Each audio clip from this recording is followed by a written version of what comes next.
Praise the lord. దేవుని యొక్క మహాకృపను బట్టి మరొక నూతన దినములో ప్రవేశపెట్టిన దేవునికి ఎంతో ఎంతో వందనస్తులమై ఉంటున్నాం. రండి, ప్రభు అయిన దేవుడిని మన జీవితాలలో అనుగ్రహిస్తున్న ఆయన కృపలను బట్టి మనసారా నోరారా ప్రభువుని స్తుతిస్తూ హృదయపూర్వకంగా ప్రభు సన్నిధిలో ప్రార్థిద్దాం. పరిశుద్ధుడా, నీకు వందనాలయ్యా. నువ్వు చేస్తున్న మేలులను బట్టి, నువ్వు చూపుతున్న కృపలను బట్టి ఎంతో ఎంతో వందనాలు, స్తోత్రాలు చెల్లిస్తూ ఈ అనుదిన వాత్సల్య కార్యక్రమాల ద్వారా మాతో మాట్లాడి నన్ను మమ్మల్ని బలపరచమని యేసు నామములో ప్రార్థిస్తున్నాము తండ్రి, ఆమేన్. ఈరోజు మన యొక్క అంశము దేవుని ప్రేమించు వారికి. దేవుణ్ణి ప్రేమించు వారికి, ఎవరు దేవుణ్ణి ప్రేమిస్తారో వారి పట్ల దేవుడు చూపే కృపలను వారు తప్పక అనుభవిస్తారు.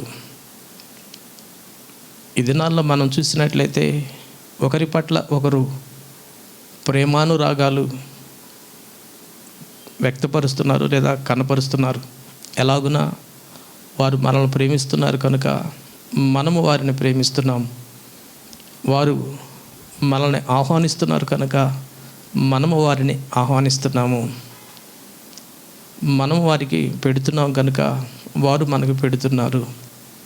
వారు మనల్ని గౌరవిస్తున్నారు కనుక మన వారిని గౌరవిస్తున్నాము. అంటే ఇక్కడ ఇచ్చి పుచ్చుకోవటాలు లేదా ఇలా టేక్ అండ్ రిసీవింగ్ అన్నట్టుగా, లేదా ఒకరినొకరు తీసుకోవడం పుచ్చుకోవడం అనేది. కానీ దేవుడు మనల్ని ప్రేమించే విషయంలో మన యొద్ద నుంచి ఏమి కూడా ఆశించకుండా, మనం ఆయనను ప్రేమించకపోయినా ఆయన మనల్ని ప్రేమిస్తున్నాడు. ఆయన మాట వినకపోయినా మన పట్ల ఆయన కృప చూపిస్తున్నాడు. ఇలా మనం చూసినప్పుడు ఏమున్నదని మనలో ఏ మంచి లేకపోయినప్పటికీ కూడా ఆయన మన పట్ల ఎందుకు అంత ప్రేమను వ్యక్తపరుస్తున్నాడు అనే విషయాన్ని ఈ దినాల్లో మనస్సు పెట్టలేక అనేకులు ఆయన ప్రేమను తృణీకరిస్తూ ధిక్కరిస్తూ దేవునికి విరోధులుగా జీవించే వాళ్ళుగా ఉంటున్నారు. ఆయన మనల్ని ప్రేమించే విషయంలో ఎలాంటి స్వార్థము లేకుండా, స్వలాభన అనేది లేకుండా మనల్ని ప్రేమిస్తున్నాడు. ఆ ప్రేమ త్యాగముతో కూడినదిగా, ఎంతో 1000 ప్రయాసలతో మన కొరకు ఆయన తన ప్రాణమునే దారపోసినట్టుగా మనం చూడగలుగుతాం. మనం ప్రేమించకపోయినా ఆ ప్రేమ ప్రేమిస్తుంది, మనం లోబడకపోయినా ఆ ప్రేమ ప్రేమిస్తుంది. మనము ఆయనను దేవుడిని గుర్తించకపోయినా ఆ ప్రేమ మనల్ని వెంబడిస్తుంది. ఏమిటి? ఆయన ప్రేమిస్తున్నప్పుడు ఆ ప్రేమను మనం గుర్తించలేకపోవడం వలన ఈ లోకంలో అనేకులు కష్ట నష్టాలకు, వ్యాధి బాధలకు గురి కావలసిన పరిస్థితిలో దేవుని యొక్క సహాయము మాకు లేదేమో, దేవుడు మమ్మల్ని ప్రేమించటం లేదేమో అని ఇలాంటి వ్యతిరేకమైన భావనలతో అపార్థం చేసుకుంటూ అవగాహన లేని వారు అన్నట్టుగా ఉంటున్నారు. దేవుడు అంటాడు, లోకమును ఎంతో ప్రేమించాడంట.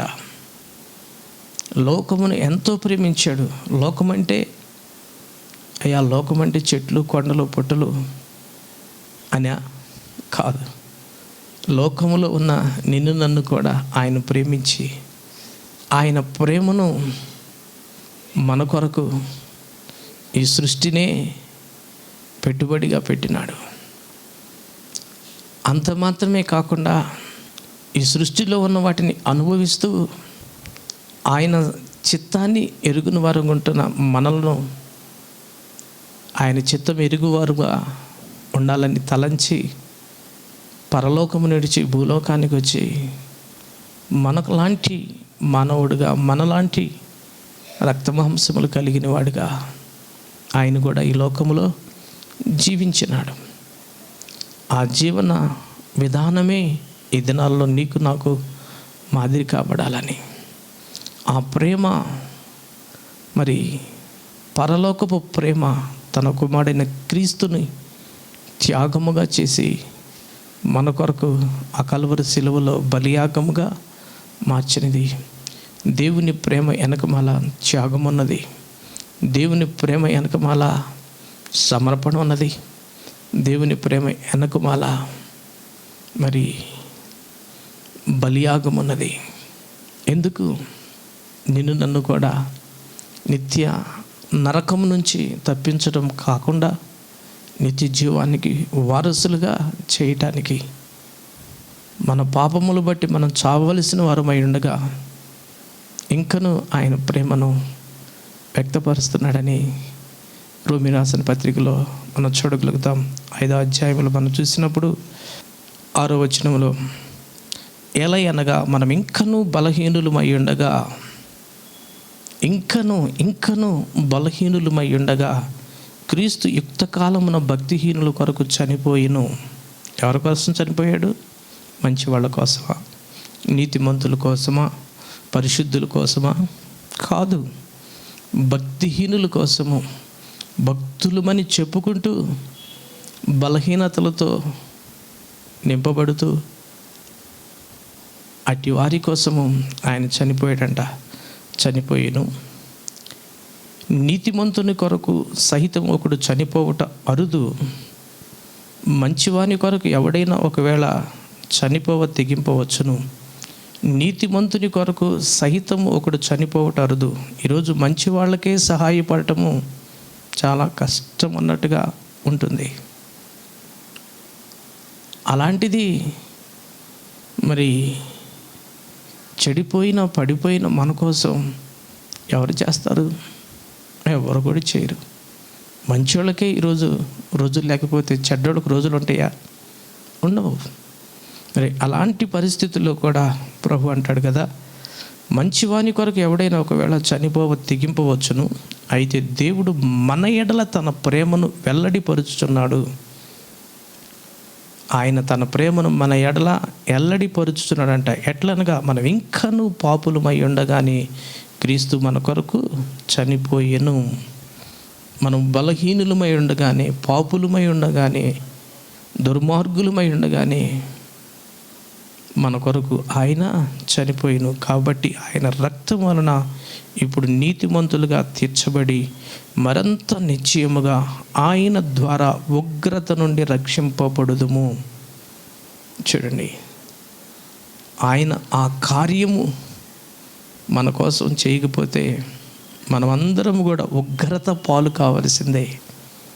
ఆ ఉగ్రత నుంచి రక్షించబడటానికి ఆయన చేసిన కార్యమే ఈరోజు నీకు నాకు గొప్ప నిరీక్షణ కలుగు చేయుచున్నది. ఇంకా మనం చూసినట్లయితే అక్కడ అంటాడు, ఏలయనగా శత్రువులమై ఉండగా ఆయన కుమారుని మరణము ద్వారా మనము దేవునితో సమాధానపడిన ఎడల సమాధానపరచబడిన వారమై ఆయన జీవించుడు చేత మరి నిశ్చయముగా రక్షింపబడదుము. ఒక రకంగా మనం శత్రువులుగా ఉన్నాము. ఎందుకంటే దేవునికి విరోధమైన పనులు చేసి, దేవునికి విరోధమైన కార్యములను తలపెట్టి, అలాంటి శత్రువులుగా ఉన్న మనము తిరిగి మరలా ఆ ప్రభు యొక్క కృప ద్వారా తండ్రి అయిన దేవునితో సమాధానపరచడానికి, సమాధాన పరిచర్యను ఆయన ఈ లోకములోనికి జరిగించినాడు. ఆ సమాధానపరచబడిన వారమై ఆయన తిరిగి మరలా జీవించుట చేత మరి నిశ్చయముగా రక్షింపబడదుము. చూడండి, ఈ విషయాలు మనం గుర్తిద్దాం. దేవుడు మనల్ని ప్రేమిస్తున్నాడు, కానీ మనము ఆ ప్రేమను ఎరుగునంతకాలము కూడా మనము మనలాగానే ఉండి ఉంటాము తప్ప దాని వలన మనకి ఏ మేలు పొందలేని వారం అన్నట్టుగానే ఉండి ఉంటాం. ఆ ప్రేమను మనం గుర్తిరిగినప్పుడు మాత్రమే, అయ్యో నా కోసం నా ప్రభు ఇంతగా ప్రేమించి త్యాగం చేస్తే ఎలా నేను ఆయన మరువగలను? ఎలా ఆయన ప్రేమను నేను ఇడువగలను అని సెలవిస్తాడు. మరలా అప్పుడు నువ్వేం చేస్తావు? ఆ ప్రేమను నీకు అవగాహన అయినప్పుడు నీవు కూడా ఆయనను ప్రేమిస్తావు. అప్పుడు మన జీవితాలలో దైవ కార్యాలు ఆరంభించటం జరుగుతాయి. అంటే ఆయన మనలను ప్రేమిస్తున్నాడు, మనము ఆయనను ప్రేమిస్తున్నాము. మనము ఆయనను ప్రేమించడం వలన ఆయనకు వచ్చేది దానికంటే మనకే ఎక్కువ బెనిఫిట్స్ అన్నట్టుగా కనపడుతుంది. ఈ మాటలు మనం చూసినట్టయితే అదే రోమీ రాసిన పత్రిక 8వ అధ్యాయము 28వ వచనములో, దేవునిని ప్రేమించు వారికి ఆయన అనగా ఆయన సంకల్పము చొప్పున పిలువబడిన వారికి మేలు కలుగుటకై సమస్తము సమకూడి జరుగుచున్నవని ఎరుగుదము. మనము ఆయన ప్రేమిస్తున్నప్పుడు ఆయన ద్వారా, ఆయన సంకల్పం ద్వారా మనం పిలువబడినామని ఎరిగినప్పుడు మనకి మేలు కలగటానికి, మనకి లాభము కలగటానికి, మనకు ప్రయోజనకరముగా ఉండటానికి ఏం జరుగుతుందంట? సమస్తము సమకూడి జరుగునట్లుగా దేవుడు తన కార్యాన్ని జరిగిస్తాడండి. ఈ దినాలలో మరి ఈ ప్రేమ అనేది మనం ఎప్పుడైతే గుర్తించగలుగుతామో అప్పుడే మన జీవితాలలో దైవ కార్యాలను అనుభవించగలుగుతాం. అది గుర్తించినంత కాలం కూడా మనము గుడ్డివారం అన్నట్టుగానే చీకటిలో ఉన్న గుడ్డివాడికి, వెలుగులో ఉన్న గుడ్డివాడికి పెద్ద తేడా ఏమీ కనిపించదు. వెలుగుంది, ఎందుకు గుడ్డివాడుగా ఉంటున్నాడు? అతడు గుడ్డివాడు కనుక వెలుగు ఉన్నా ఒకటే, లేకపోయినా ఒకటే. అలాగనే చీకటిలో ఉన్న వ్యక్తి పరిస్థితి కూడా, అతడు గుడ్డివాడు, అతడికి చీకటి అయినా వెలుగైనా రెండు కూడా సమానమన్నట్టుగానే కనపడతాయి. ఈ దినాలలో మరి అలాగనే మేలు కీడు మేలు కూడా మనుషులకు ఎలా కనబడుతుంది? ఏం మేలండి అంటున్నారు, కీడంటే ఏం కీడులండి అంటున్నారు. మేలును కీడుగా కొన్ని పర్యాలు, కీడును మేలుగా అంటే దానిని తలంచుకుంటూ తమను తాము మోసపుచ్చుకునే వాళ్ళుగా ఉండి ఉంటున్నారు. అందుకని యెషయా గ్రంథంలో ఉంటుంది, కీడు మేలునియు మేలు కీడనియు ఎంచుకునే వారికి శ్రమ, చేదు తీపనియు తీపి చేదనియు ఎంచుకునే వారికి శ్రమ. ఇలాంటివి మంచి వాటికి తేడా అనేది తెలియక అన్నట్టుగా ఉంటే ఏంటి పరిస్థితి? నో, ఈరోజు దేవుని ప్రేమను మనం గుర్తించాలి. ఈరోజు నువ్వు జీవిస్తున్నావంటే, ఈరోజు నువ్వు బ్రతికి ఉన్నావంటే, ఈరోజు సజీవుడుగా నీవు ఉన్నావంటే, క్షేమముగా సమాధానంగా ఆరోగ్యకరంగా నువ్వు ఉన్నావంటే ఆయన ప్రేమే కదా. మరి ఆ ప్రేమ నువ్వు గుర్తించగలిగినప్పుడు ఆ ప్రేమను నువ్వు మరువగలుగుతావా? మరువలేవు కదా. ఆయన మనల్ని ఎంతగా ప్రేమించాడో అంతగా నువ్వు కూడా ఆ ప్రేమను ఎరిగి నడవగలుగుతావు. ఆయన మన కొరకు ఎంత త్యాగమైనాడో మనము కూడా ఆయన కొరకు అంత త్యాగం అవటానికి నీ బ్రతుకు కాలం అంతా, నీ జీవిత కాలం అంతా కూడా అడుగులు వేయగలుగుతావు. భక్తులైన వారిని మనం గమనించినప్పుడు, దేవుడు ప్రేమను వారు రుచి చూచినప్పుడు ఆ ప్రేమను మరువకుండా ఉండలేకపోయినారు. ఆ ప్రేమను మరువలేకపోయినారు, ఆ ప్రేమను ఎడవలేకపోయినారు. ఆ ప్రేమ కోసం ఏది త్యాగం చేయడానికైనా తమను తాము త్యజించుకుని అడుగులు వేసిన వారుగా ఉండి ఉన్నారు. ఈ దినాల్లో మరి నేను కూడా దేవుడు మనల్ని ఎంతగా ప్రేమించాడో అంతగా నువ్వు ప్రేమించడానికి నువ్వు ఇష్టపడితే ఆ ప్రేమకు కావలసిన అవకాశాలను, అనుకూలతలను, దేవుని కొరకు ఏదైనా చేయాల్సినది చేయటానికి నీ శక్తికి మించి, నీ సామర్థ్యానికి మించి కార్యాలు చేస్తావు. మరి ఆ దినాల్లో మనం చూసినప్పుడు పూర్వకాలంలో దేవుని ప్రేమించిన వారు దేవుని కోసం తమ దేశాలను, తమ బంధువులను, తమ ప్రాంతాలను కూడా విడిచి నశించిపోవచ్చున్న జనాంగం కోసం నశించిపోతున్న భారతీయుల కోసం, దేశం కాని దేశం, ప్రాంతం కాని ప్రాంతం, ప్రజలు కాని తన ప్రజల మధ్యలోనికి వచ్చి వారితోనే ఉంటూ, వారితోనే జీవించి, వారితోనే చనిపోయి ఉన్నారు తప్ప ఎన్నడూ తమ ప్రాంతాలకు కానీ, తమ స్వదేశానికి కానీ, స్వజల యొద్ద కానీ వెళ్ళటానికి ఇష్టపడలా. ఆ ప్రేమను ఈ లోకములో తమను తాము తరిగిపోతూ ఆ క్రీస్తుని అనేకులకి అందించినారు, అనేకులు వెలిగించినారు. అలా వారు ఆ త్యాగాలు చేయబట్టి ఈరోజు నీవు నేను కూడా రక్షించబడడానికి, ఆ ప్రభు ప్రేమను గుర్తించడానికి దేవుడు మనకి మార్గాలను సరళము చేశాడు. ప్రియ దేవుని బిడ్డ, దేవుని ప్రేమిస్తున్నాడు. మరి నువ్వు దేవుని ప్రేమిస్తున్నావా? అయ్యా నేను ప్రేమిస్తున్నావు అని చెప్తున్నావు. మాటలకే పరిమితమా? కార్యములు కూడా పరిమితమా? ఆయన ప్రేమించిన ప్రకారం, ఆయన పరిశుద్ధుడైన ప్రకారం మనం కూడా పరిశుద్ధులుగా ఉండాలి. ఆయనలో నోట కపటం లేని ప్రకారం మన నోట కపటం లేకుండాలి. ఆయన ఎలా పవిత్ర జీవితాన్ని ఇష్టపడినాడో మనం కూడా పరిశుద్ధంగా, పవిత్రంగా జీవించడానికి ఇష్టపడాలి. లోకాన్ని ద్వేషించాడు, లోకాన్ని ద్వేషించే వ్యక్తిగా ఉండాలి. పాపాన్ని అసహించుకున్నాడు, నీవు కూడా పాపాన్ని అసహించుకునే వ్యక్తిగా ఉండాలి. పాపిని ప్రేమించాడు, నీవు కూడా పాపిని ప్రేమించాలి. ఆయన ప్రేమలో దాగిన రహస్యము ఇదే. పాపాన్ని ద్వేషిస్తారు, పాపిని ప్రేమిస్తారు. మనం ఏం చేస్తాము? పాపులను ద్వేషిస్తాము, పాపాన్ని ప్రేమించేవారు అన్నట్టుగా ఉండి ఉంటాం. నో. కనుక దేవుని ప్రేమను మనం గుర్తిద్దాం.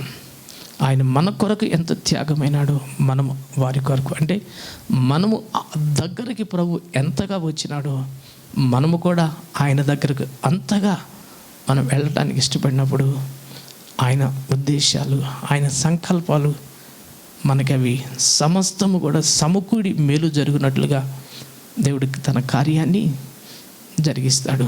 ఆయన పరలోకం విడిచి భూలోకానికి వస్తే కనీసం ఈ భూలోకాన్ని విడిచి పరలోకం వెళ్ళటానికి పరిశుద్ధుని పాదాల చెంత చేరగలిగితే ఎంత బాగుండు ప్రభువా అని మోకరించి, నా రక్షకుడుగా, నా ప్రభువుడుగా నువ్వు ఉంటే నాకెంత బాగుండు అని నువ్వు ఎప్పుడైనా ఎన్నడైనా ఆశించావా? ఇదే ఆయనతో పాటు మనము సహవాసం చేయటం. ఆయన మనల్ని ప్రేమించాడు, మనం ఆయన్ని ప్రేమిస్తున్నాము. ఆ ప్రేమ జీవితాంతము కూడా ఉండాలి, మరణము వరకు కూడా ఉండాలి. ఆ ప్రేమను రుచి చూచినప్పుడు లోకాన్ని ప్రేమించడం నీ వల్ల కాదు, లోకములో ఉన్న వాటిని ప్రేమించడం నీ వల్ల కాదు. దేవుని ప్రేమించినప్పుడు దేవుని చిత్తాన్ని చేస్తావు. దేవుని చిత్తాన్ని నువ్వు జరిగించినప్పుడు నిరంతరం కూడా నువ్వు నిలిచి ఉండే వ్యక్తిగా ఉండగలుగుతావు. నువ్వు దేవుని ప్రేమిస్తే నీ కుటుంబాన్ని కూడా ప్రేమిస్తావు. నువ్వు దేవునికి లోబడితే నీ కుటుంబానికి కూడా మరి లోబడి జీవిస్తావు. నువ్వు దేవునికి లోబడి జీవిస్తూ ఉంటే నీ కుటుంబ పరిస్థితులు కూడా నీకు లోబడి జీవించడానికి కూడా అవకాశం ఉంటుంది. నువ్వు దేవుని వెంబడిస్తే నీ కుటుంబం నిన్ను, నీ బిడ్డలు కూడా నిన్ను వెంబడించడానికి అవకాశం ఉంటుంది. కొన్ని పర్యాలు దేవుని ప్రేమిస్తున్నామని చెప్తారు, కానీ దేవుని యొద్దకు రారు.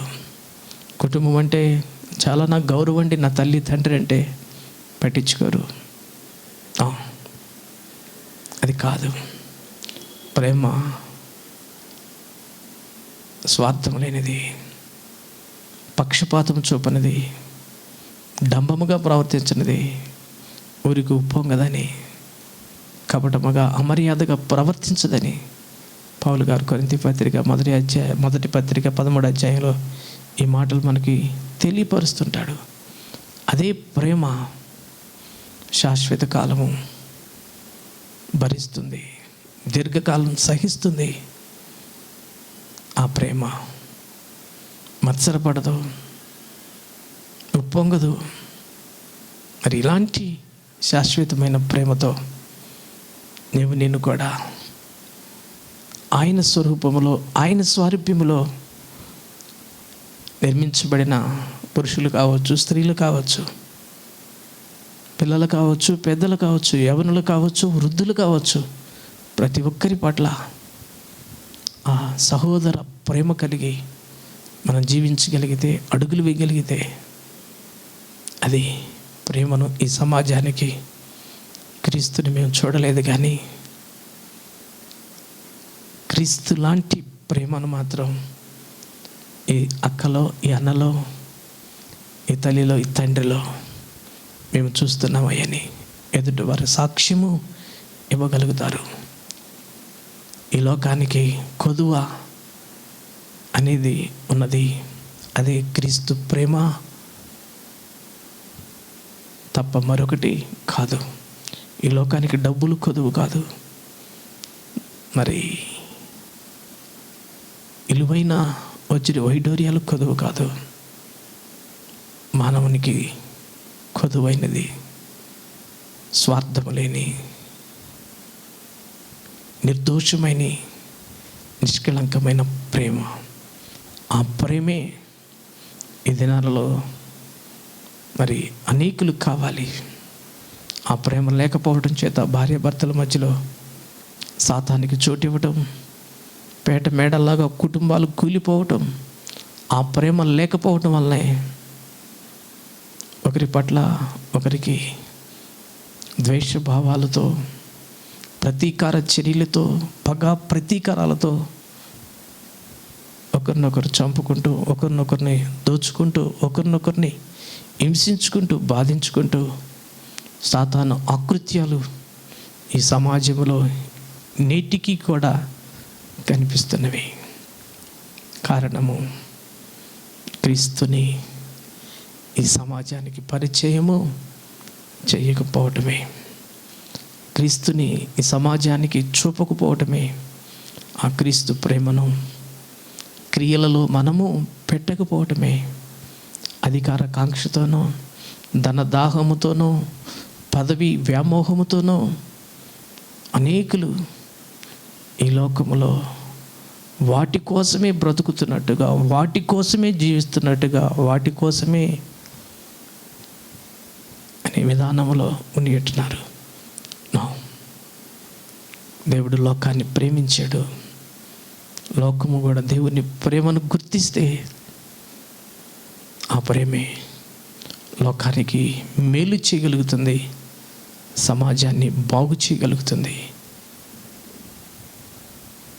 అనేకులు సత్ప్రవర్తన కలిగి క్రీస్తుని పోలి జీవించగలుగుతారు. మరి అలాంటి కృప ఈ దినాలలో అనేకులకి దయచేయునుగాక. ప్రార్థన. మహోన్నతుడా, నీకు వందనాలయ్యా. నీ కృప కలిగిన నామములు నన్ను మమ్మల్ని దృష్టించండి, నీ ఆత్మచేత అభిషేకించండి, బలపరచండి, కృపనిచ్చి గొప్ప జయమనిమని, మీ సిలువ రక్తాన్ని ప్రోక్షింపచేయమని యేసు కృప కలిగిన నామములో ప్రార్థిస్తున్నాము తండ్రి, ఆమేన్. ఈ కార్యక్రమం వీక్షించిన మీ అందరికీ కూడా క్రీస్తు నామంలో ఉన్న హృదయపూర్వకమైన నిండు వందనాలు. దేవుడు మీకు తోడై ఉండును గాక.